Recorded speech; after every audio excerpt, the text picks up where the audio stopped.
Here today. So this is the third event in our faculty speaker series, Walking the Talk, Listening in Our Disciplines. Just a note for students in the room, if you haven't been to these before, I have the Convo sign-in sheet, so you can come see me after and sign your name. Our presenter today is Dr. Brad Bourne, professor of English at Bethel College. Brad holds a PhD in English from the University of Kansas, where he specialized in 19th century American literature of the sea and early African American literature. At Bethel, he teaches a wide range of topics in American and English literature and has an interest in the shifting literary representations of human relationships to nature. As I think you'll hear about today, in summer travel, he and his wife Diane hike historic trails in Ireland and the United Kingdom, and I'm curious to hear how he connects those walks to the long history of writers who walk and write about walking. His talk today is entitled Walking Ways and Ways of Seeing. Please help me welcome Dr. Brad Bourne.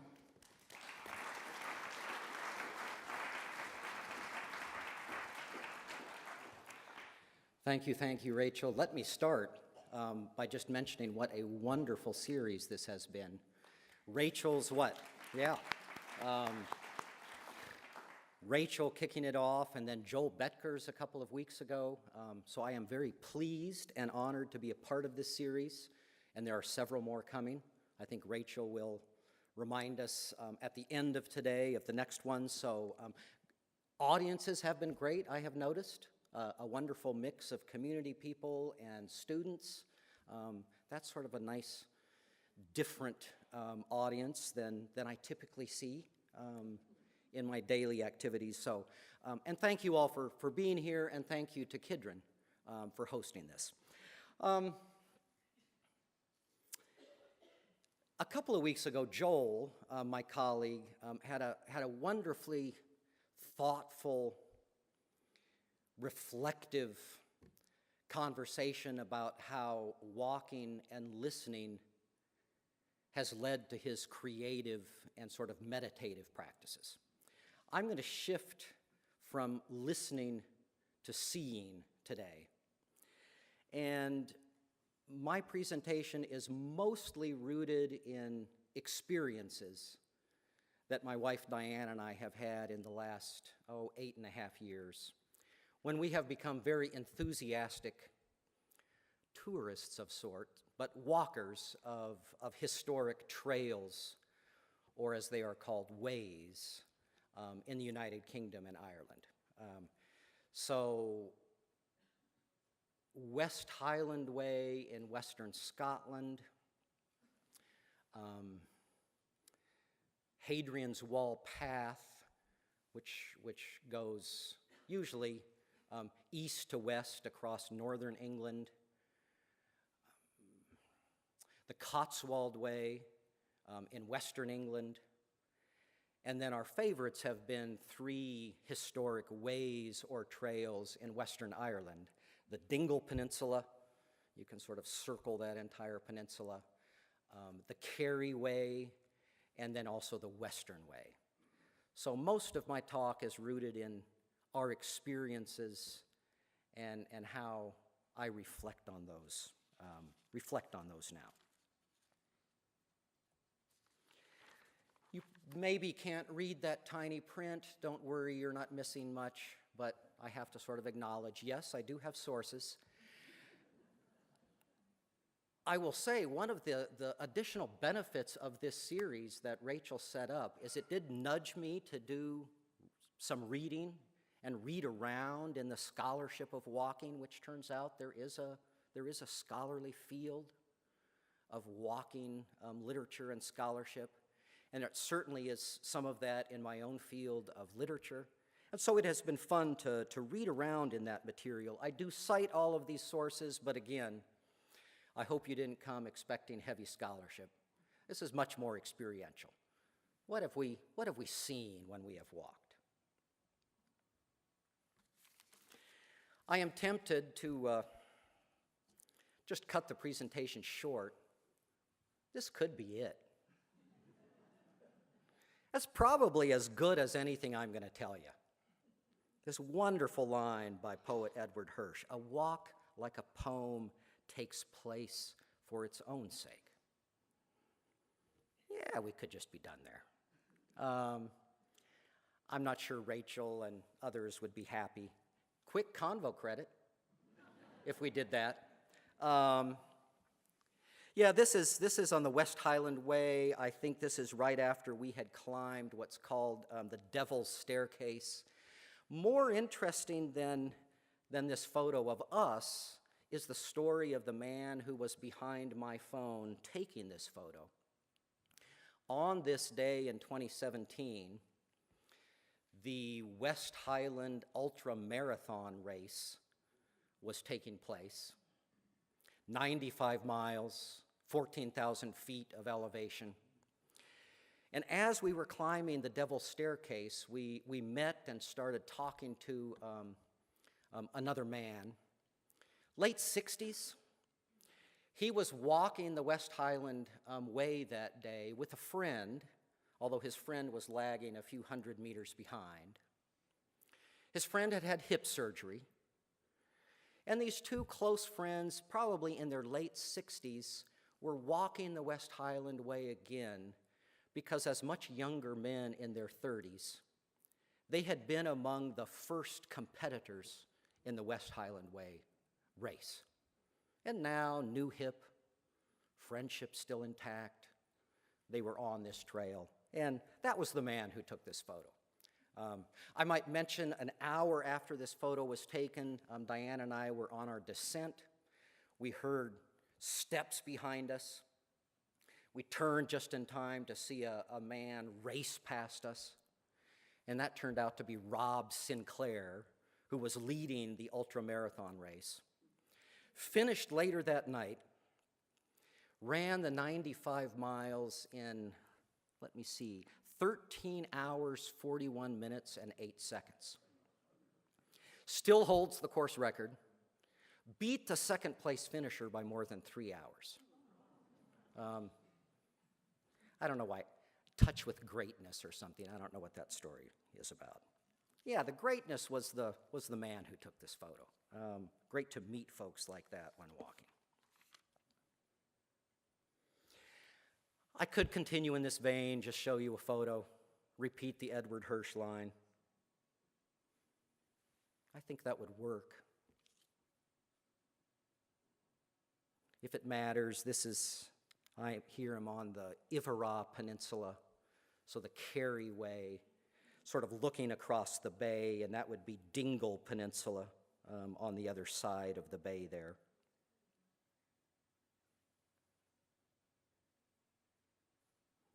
Maybe we don't even need the Edward Hirsch line.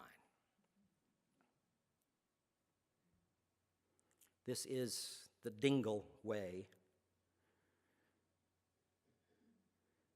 Grass, gorse, and heather on the trail that rises to Mount Brandon on the Dingle Peninsula.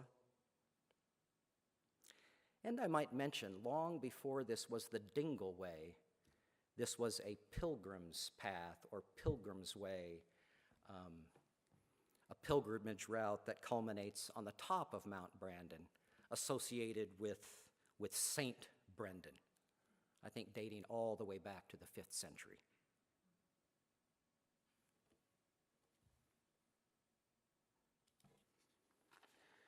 But I won't just show you photos and repeat Edward Hirsch's line.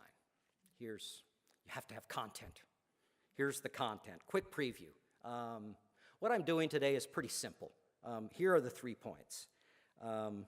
I could spend 30, 40 minutes just talking about what we love about walking these trails, these ways. But instead, what I'm going to do is take these 3 basic ideas that arise in the scholarship of walking and use our walking experiences to try to illustrate these 3 concepts. So a romantic, pastoral way of walking or seeing, and I'll connect that to authors I teach, Wordsworth and Thoreau, but then a competing way of seeing or walking, an ecological, post-pastoral way of seeing, and then suggest that maybe we don't have to choose maybe we can work at seeing and walking in both ways. This picture, by the way, is from Inishmore, which is the largest of the Aran Isles off of Galway, off the coast of Ireland. Those kind of rock formations are very typical there.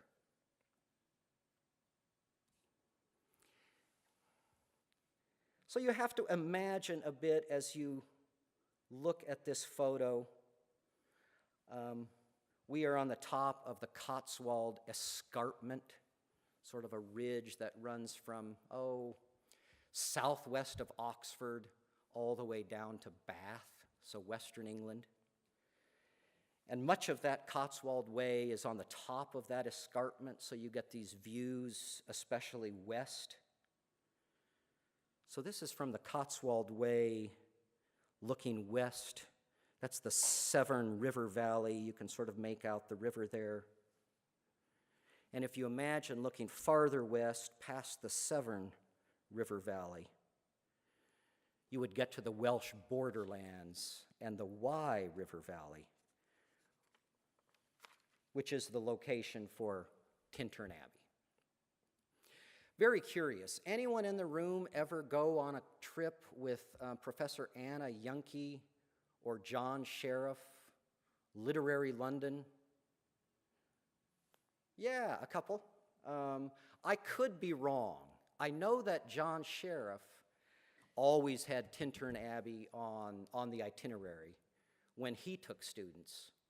I'm not sure if Anna did, but I do know that from the 70s into the early 2000s, there certainly would have been Bethel students who would have traveled to England with one of those professors. And at least a few times with John would have taken a coach out west and visited Tintern Abbey. Famous poem, I don't know if everyone knows this one. It's much longer than what I've quoted here. Sort of high romanticism. A standard text in the literature of walking, because Wordsworth is such a key figure in the literature of walking. Many walking tours that Wordsworth took, especially with his sister Dorothy, but with others, Coleridge and other friends. So this is a poem that comes out of that experience. Wordsworth reflecting on a walking tour he took with his sister Dorothy, remembering back what he loved about the natural landscape around this ruined abbey. And he writes this. What did he see there? What did he learn? For I have learned to look on nature, and I have felt a presence that disturbs me with the joy of elevated thoughts, a sense sublime of something far more deeply interfused, a motion and a spirit that impels all thinking things, all objects of all thought, and rolls through all things. Classic text of Wordsworth's Romanticism, classic text of a very pastoral way of seeing. For Wordsworth, you walk in nature, and what does nature give you? Spiritual tranquility. Restores the soul. Nature does all kinds of wonderful things, connecting humans, even to the divine, right? Typical Wordsworth. What does he miss when he sees this way, though?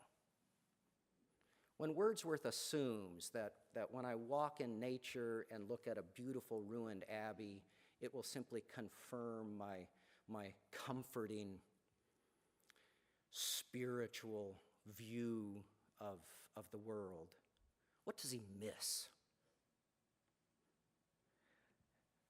Kenneth Johnston has pointed out that when Wordsworth and his sister would have visited Tintern Abbey in the early 1790s, charcoal manufacturing would already have been omnipresent. Sort of early industrial manufacturing would have created quite a polluted atmosphere. That doesn't make it into Wordsworth's poem.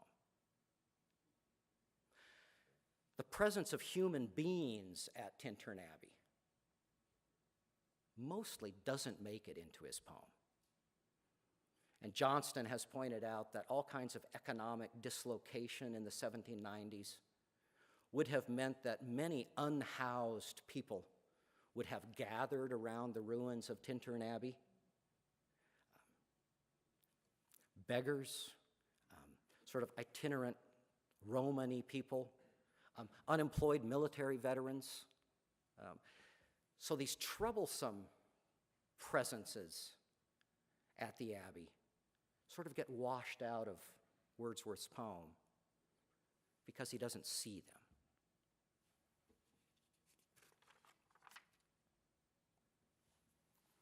Thoreau, I think, also has this romantic, pastoral way of seeing.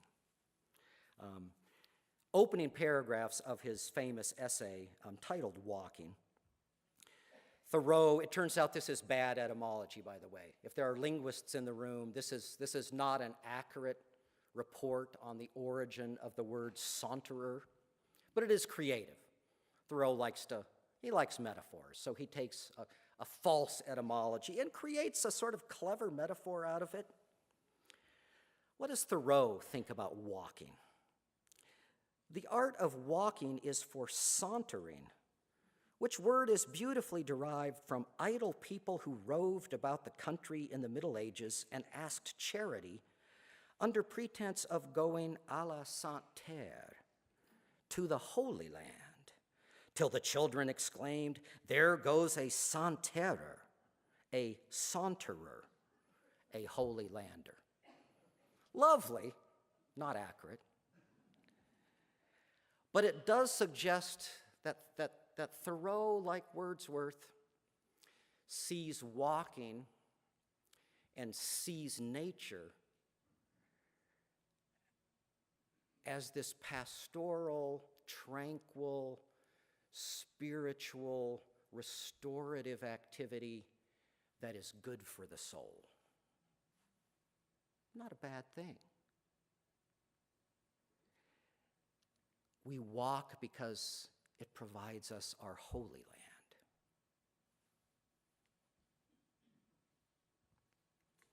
So, trying to pull this together before I move on, right? What's this romantic way of seeing?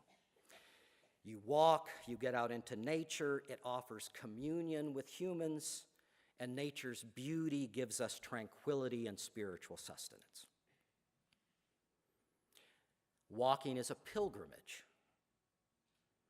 that does something for us. Pastoral way of seeing. Not the only way to think about this, though. People can walk and see differently.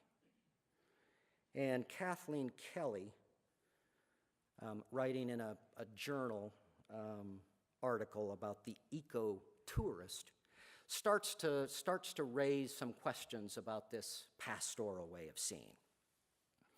Most ecotourism, I'm not sure if everyone can read all that text, so I'll go ahead and read the text on these slides.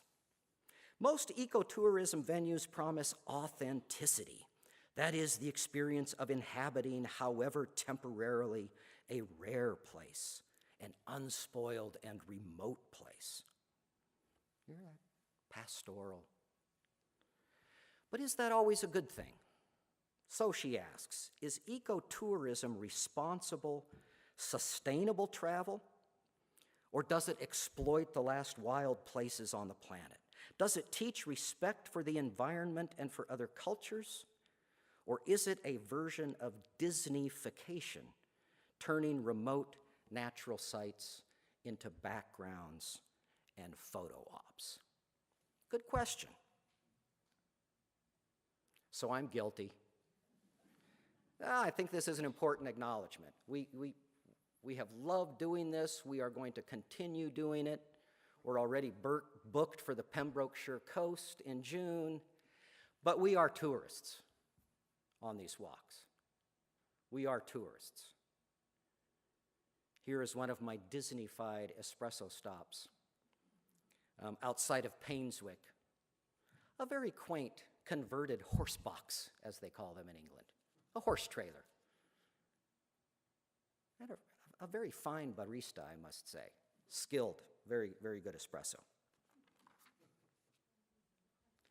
Yeah, right, we're tourists. That's important to keep that in perspective. More impressive than the horse box. I was a bit envious. A custom-built Land Rover. And I should acknowledge that once he parks this rig, all of the energy to run his espresso machine is solar powered. So that's good, right? He could have a big gas generator, but he's actually engineered and designed this. But yeah, who am I kidding? We are engaging in ecotourism, and yeah, there are some implications to that. So, start trying to continue to pick up on this alternative second way of seeing. Pippa Marland and Anna Sterling, they write an introduction to a great journal where an entire issue was devoted to sort of walking scholarship. They ask this, why have we become interested in walking as a scholarly field? That's their particular focus. Is it because walking as wayfaring or wanderlust offers unique opportunities for our times? And if walking does offer these opportunities, how do the emerging cultural forms meet the corresponding challenges?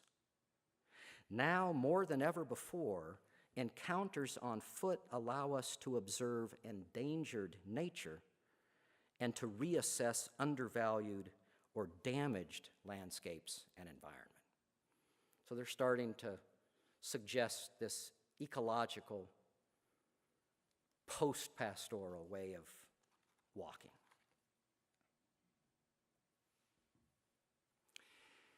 Here's my best example of how I have come to reassess undervalued or damaged landscapes and environments. This article by Ed O'Loughlin, I don't know if you can read the attribution there at the bottom.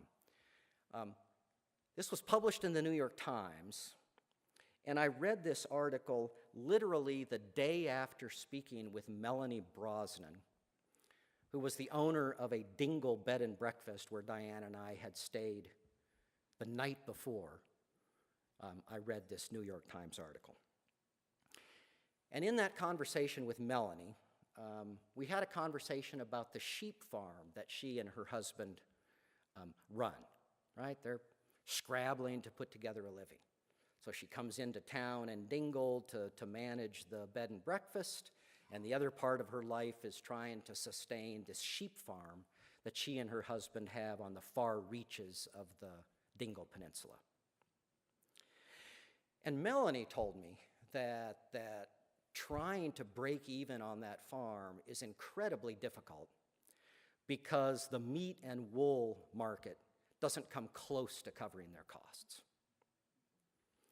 What helps them break even is subsidies from the Irish government, because the Irish government is interested in having lots of folks with sheep grazing on the emerald green pastures of Ireland.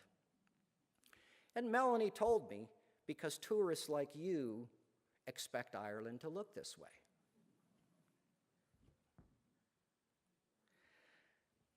Ed O'Loughlin, in this New York Times article, points out that what we think of as these beautiful emerald green slopes don't look beautiful to everyone. So he writes, where generations of painters, poets, and visitors have rhapsodized about the sublimity of nature and the scenic Irish countryside, ecologists see a man-made desert of grass, heather and ferns, cleared of most native species by close grazing sheep.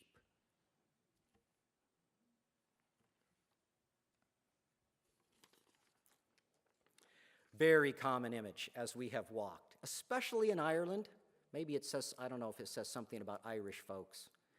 But right on these walks, you walk through a lot of private land because laws in the UK and Ireland guarantee right of passage through private property, which is why it's such a great place to walk, because these historic trails have been preserved.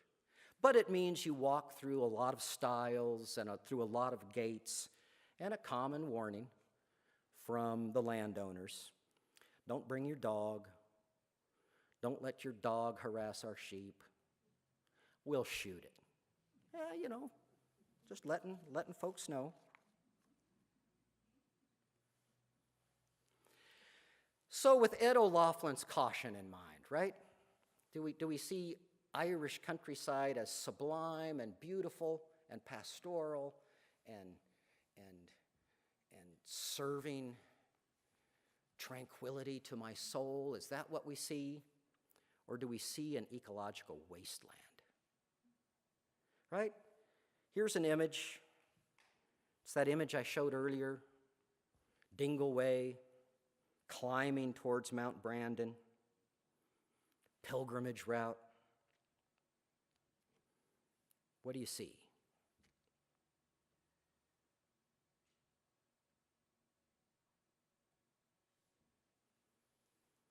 Very close, same trail, maybe just a few hundred yards on.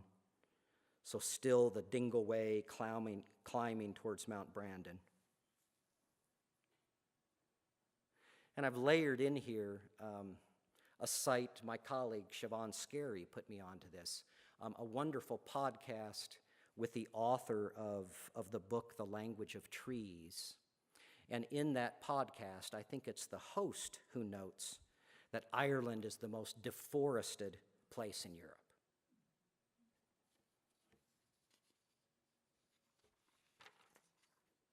This is a common image, well, that's maybe an overstatement. Diane and I have walked through maybe 5 or 6 different spaces where commercially grown forests had recently been harvested, including this one is from the Kerry Way just this last summer. So pretty typical and usually not very enjoyable. Big heavy machinery has come in to do that harvesting and loading. It uproots the soil. It tends to be a muddy, boggy, soggy mess.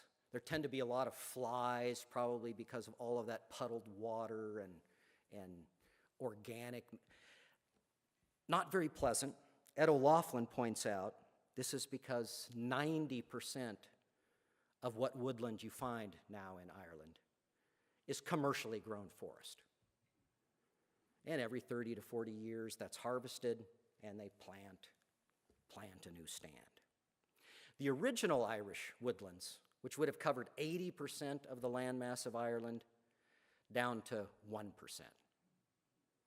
And wiped out over centuries, including a history of English colonialism that used Irish forests and timber for shipbuilding, but other reasons too.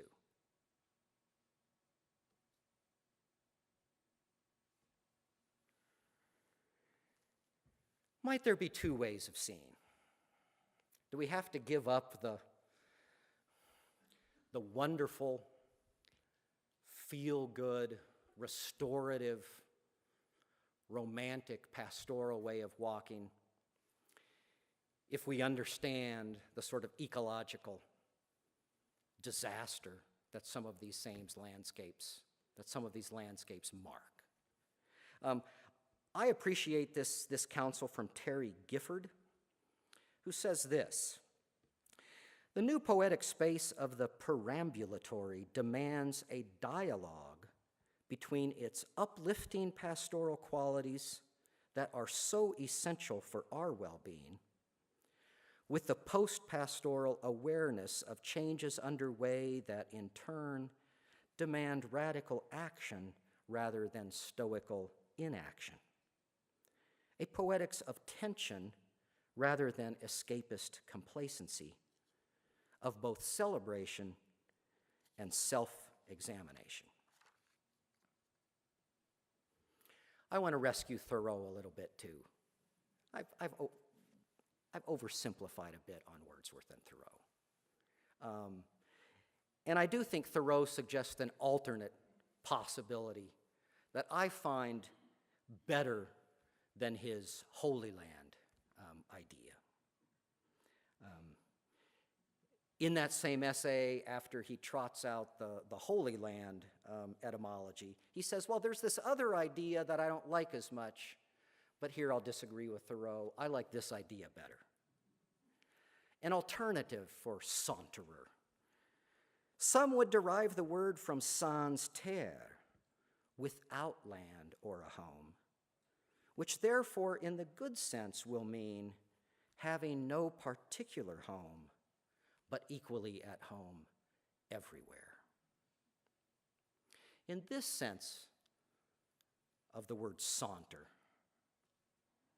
how might we saunter in the land with less blessed assurance? Less presumption of what it gives us. Less certain of how we frame what we see. More open to wonder.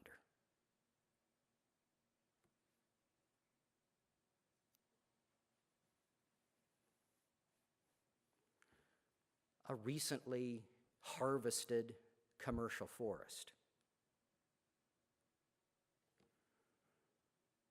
What do you see?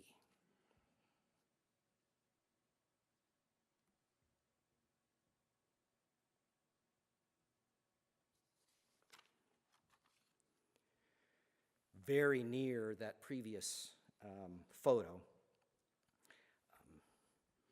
here you see commercial forest not yet harvested. In the foreground, foxgloves. And I think more interesting than this photo is the photo I didn't take. Imagine, if you can, sort of left of the frame.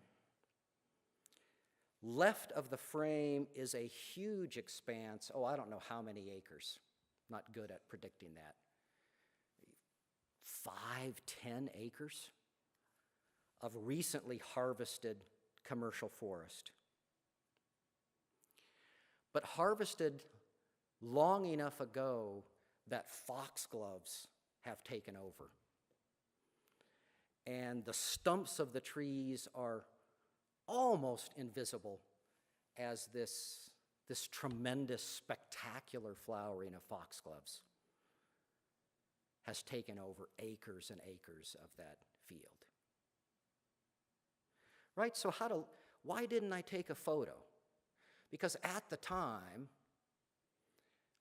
unhappy with the flies, the mud, the uprooted soil, the outrage over this brutal harvest, at the time, what I saw was ugliness. I don't know what it means that now, imagining the photo I didn't take, I want to go back and see the beauty of that scene.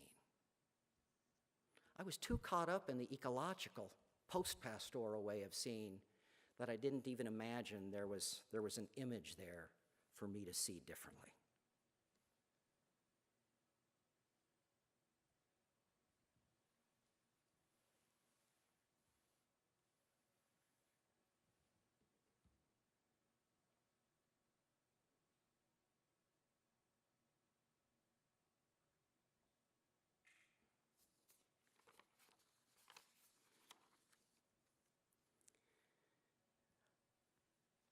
I confess that for me, this is one of the most, I'll sound very romantic. That's okay.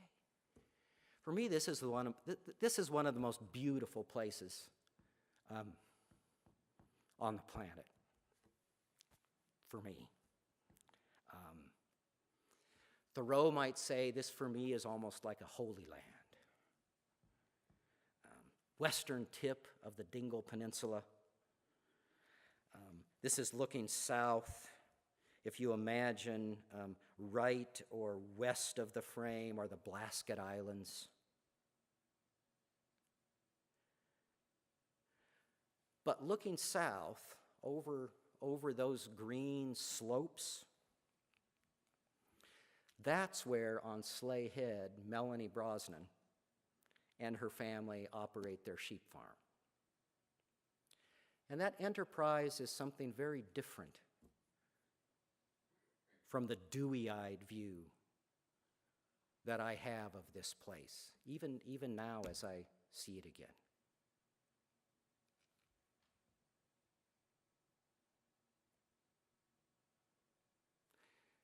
This is the trail coming down from Crow Patrick, or Crow Patrick Mountain, St. Patrick's Mountain, toward Westport, Ireland.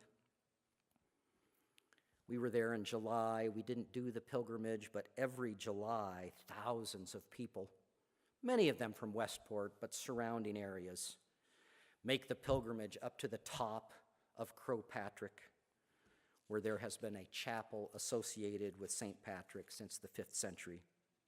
So another pilgrimage route.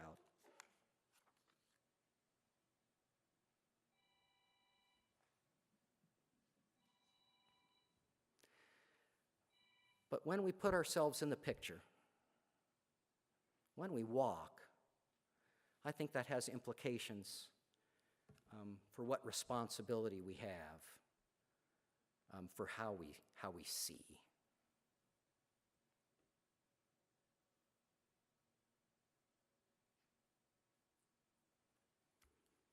Thank you.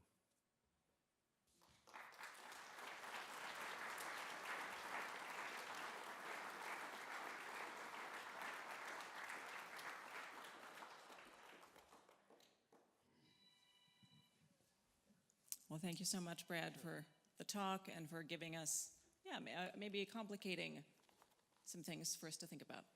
We've had really good Q&A and comments in previous times, and I expect something similar now. So who has something they would like to share or ask about? I think Michael also has a mic for over there, so we can rove.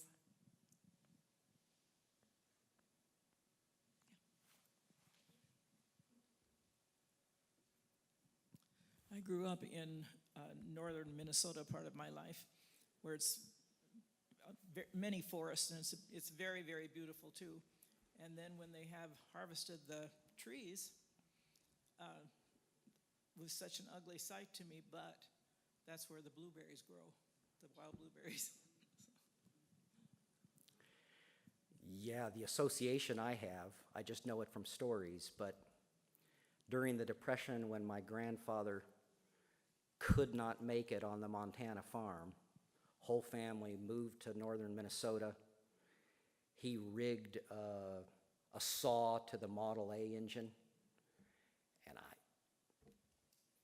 I guess he just cut whatever trees and timber he could find.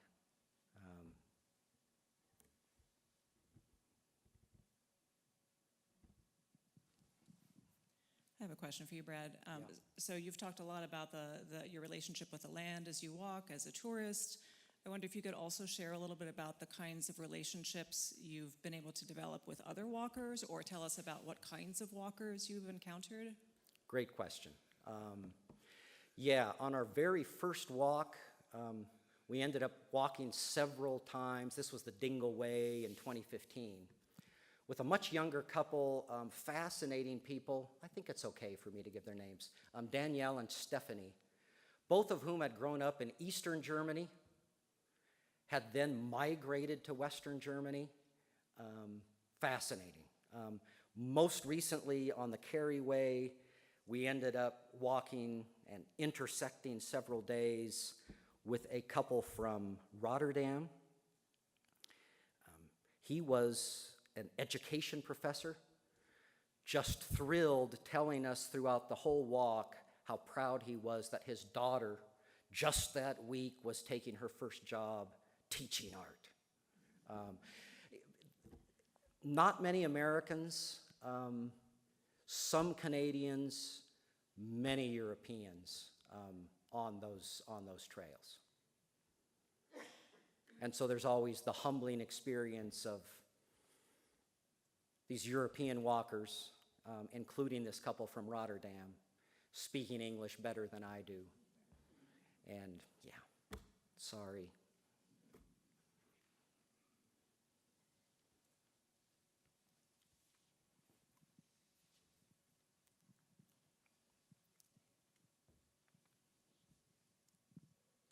I'm curious about the relationship you had to these lands prior to visiting, then how that changed when you did visit these lands, and how that might have evolved again when you came back into the scholarship. Yeah. And do you think that your perception of the land would change if you went again, and how you square those different relationships? Great question. I mean, certainly before we ever started walking, right, just from reading and so forth, a person is aware of some of those touristy, commercialized pressures. I will say the company we have used, Hill Walk Tours, which is a very small, tiny company out of Galway, we appreciate it for some of those reasons, although they're in the business to boost tourism and make money, and so we're aware of that. I would say the biggest change is actually walking and meeting people, right? So when the critique of that pastoral way of seeing, or particularly the critique of Tintern Abbey, that it tends to forget about the specific people in that landscape. When you walk, I suppose you could do those walks oblivious to the people around you, but it's very hard.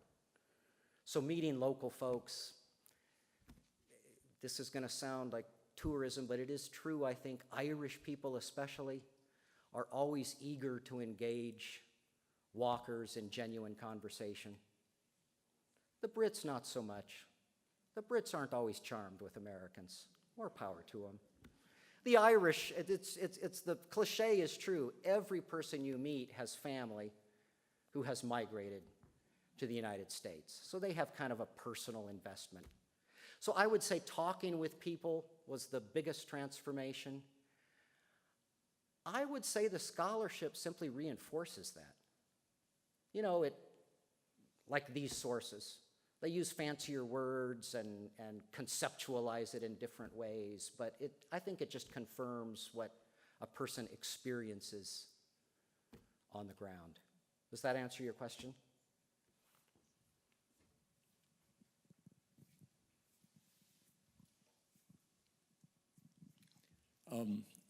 I've been trying to think of how to phrase the question. I'm thinking of people whose very existence depends upon living off the land, where their very sustenance comes from the land.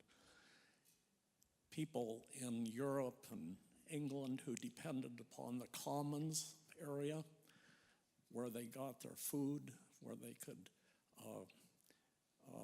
fish, they could get animals, or in the case of Palestinians, where they've lived off a land for centuries and now have that taken away, and there is no way to, and the way in which that scene takes place, where it's the very land that your life depends on.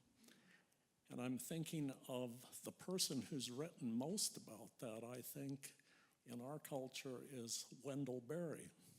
And I'm wondering, how is this another way of seeing a piece of land where your very livelihood depends upon being tied to that soil, where you need to know every inch of it? Yes. I'm sure. What comes to my mind, and it relates to your comment about the commons, but it is another example of how what we see, what we think can precondition what we see.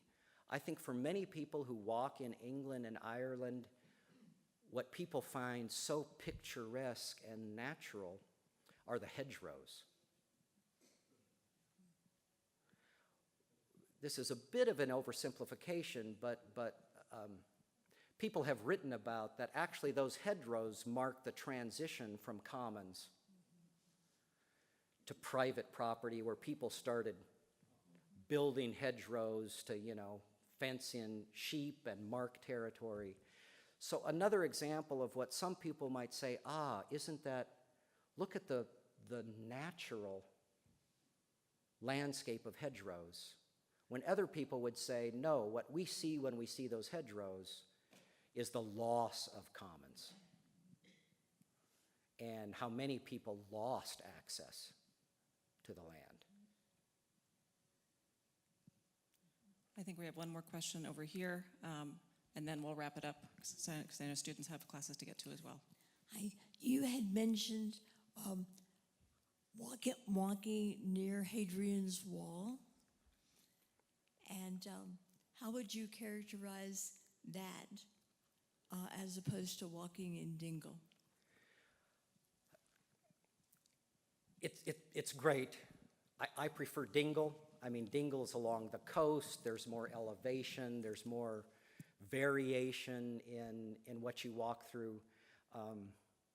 Hadrian's Wall was built where it was built because, it was an easier project to put in. But a lot of pasture land, not a lot of population. Some of you may have followed the news. The most famous touristy site on Hadrian's Wall, the Sycamore Gap. Anyone see that news? Some juvenile delinquent snuck in there in the cover of night and cut down this ancient sycamore tree. So that's not there anymore. But it's a wonderful walk. If you do the whole thing, it probably takes 10, 11, 12 days from sort of Newcastle on the east coast to a little past Carlisle on the west coast. If you have more questions, I encourage you to stick around and chat with Brad. Otherwise, please come back in 2 weeks to join us for a presentation by Peter Gorson and Christine Kraustick. And students, if you haven't already signed in, I have a convo sheet here. Thank you so much, Brad.